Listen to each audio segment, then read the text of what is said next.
En fonctionnement depuis bientôt 4 ans, l'usine de fabrication de laine de roche Knof d'Illange reste une source d'inquiétude et de désagrément pour de nombreux riverains. Nous les avons rencontrés.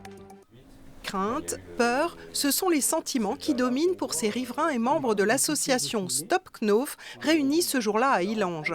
Après 2 incidents survenus en avril dernier à l'usine, installée à quelques mètres de leur habitation, une infraction au code de l'environnement a été pointée par la préfecture de la Moselle le 18 avril dernier. C'était le matin à 10 h, t'imagines que les gamins ils étaient dans la cour de l'école, ils ont respiré ce poison pur.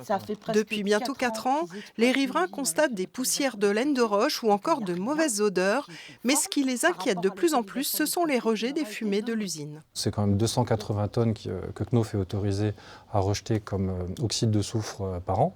C'est des choses qu'on ne sent pas et qu'on ne voit pas, et c'est surtout ça qui m'inquiète pour mes enfants.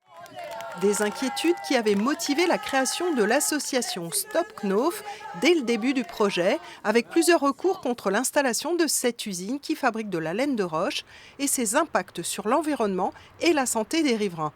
Après la lutte, l'association poursuit son combat et s'appuie sur des rapports qui pointent des problèmes de conformité.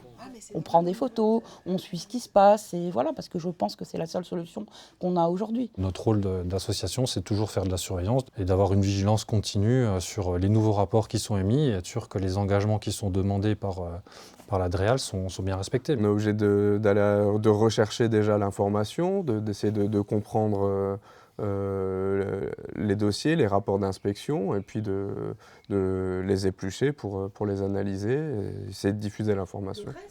Devenue experte malgré elle, Danielle, qui préside aujourd'hui l'association, reste déterminée. La santé de nos enfants, nos santé, notre environnement, sacrifié sur l'autel du profit, stop, on n'en peut plus, il faut que tout ça change.